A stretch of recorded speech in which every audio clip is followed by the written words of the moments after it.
Gracias, presidente.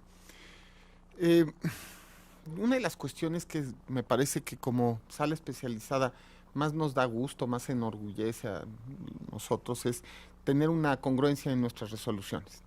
La congruencia lleva a la seguridad jurídica del justiciable y por supuesto que también lleva a una mejor impartición de justicia. Eh, en estos dos proyectos que se presentan al análisis de la sala, pues estamos siguiendo la misma línea progresista que hemos tenido en otras ocasiones, pero lo más importante, estamos siguiendo nuestros precedentes. Al menos identificamos 6 precedentes en este mismo sentido y por diversos partidos políticos, lo mismo dirigentes del Partido Acción Nacional que el del PRD y ahora de Morena. Eh, hemos dicho en estos precedentes que no existe base constitucional o legal que prohíba la aparición de los dirigentes de partidos políticos. De hecho, también en estos casos hemos establecido que, pues conforme a la normatividad interna de los partidos, pues resulta que normalmente los dirigentes de los partidos son los voceros, los representantes del partido, de los entes organizativos del partido. De hecho, a ver, es así, la propia normativa interna les encomienda una labor de actuar en representación del instituto político, de sus militantes, de sus órganos. Solamente al afirmar que los dirigentes de los partidos puedan hacer uso de esa voz, estamos siguiendo esos precedentes. Ahora, el contenido del discurso relacionado en ambos casos se trata de la ideología que está en los documentos básicos de Morena. Es decir, nadie debe sorprenderse de que el dirigente partidista salga a decir lo que piensa su partido. Es que, a ver, estos son los estatutos del partido, los voy a leer específicamente el proemio. Dice, un cambio de régimen como el que proponemos significa acabar con la corrupción, la impunidad, el abuso del poder, el enriquecimiento ilimitado de unos cuantos a costa del empobrecimiento de la mayoría de la población.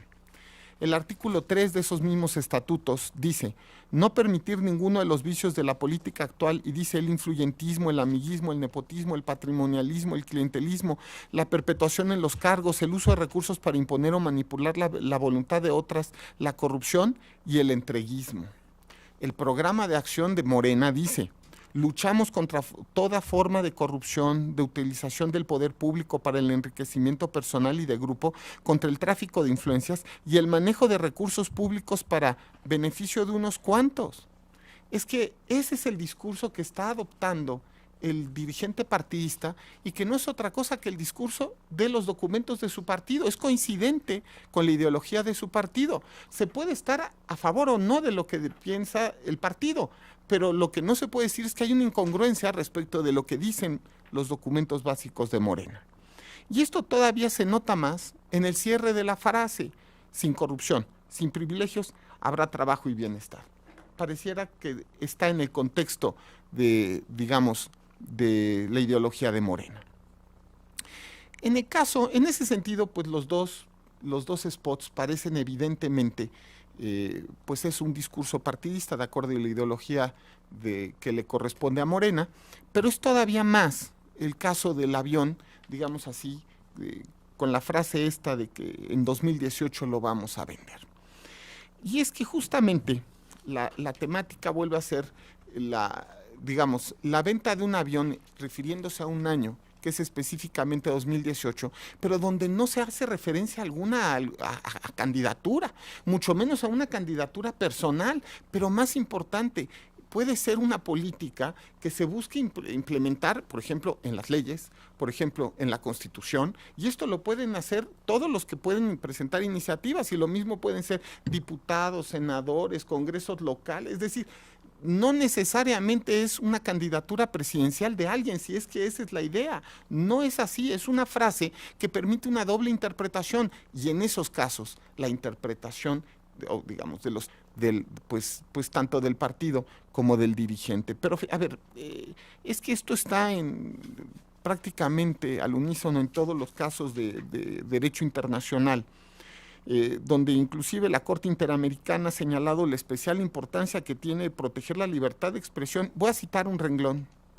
en lo que se refiere a las opiniones minoritarias, en su caso, ¿no? Por supuesto, dice, incluyendo aquellas que ofenden, resultan chocantes o perturban a la mayoría. Ese es justamente uno de los temas que hay que defender.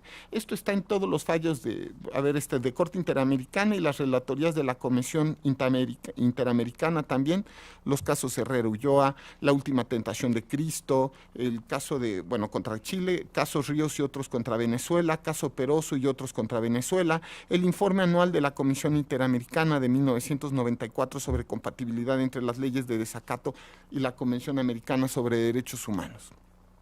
En fin, retomando el criterio de la Corte Interamericana, debe señalarse que el funcionamiento de la democracia exige el mayor nivel posible de discusión pública sobre el funcionamiento de la sociedad y el Estado en todos sus aspectos, esto es, sobre los asuntos de interés público, y claro que los bienes públicos y la forma en la que se gasta el dinero público es justamente un asunto de interés público.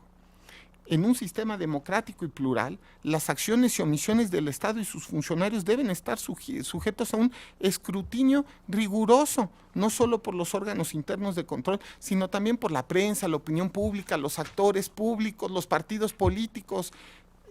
Esto es parte del diálogo democrático, del diálogo que forma una democracia. El adecuado desenvolvimiento de una democracia requiere la mayor circulación de informes, opiniones e ideas sobre todos los actos de gobierno.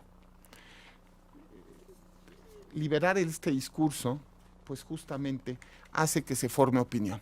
Se puede estar a favor o en contra, pero no me parece suficiente para restringir su circulación. Por esto, justamente coincido con los proyectos, uno de los cuales estoy presentando para su análisis, y me parece que ambos spots son lícitos y pueden ser válidamente pautados. Gracias. Muchas gracias.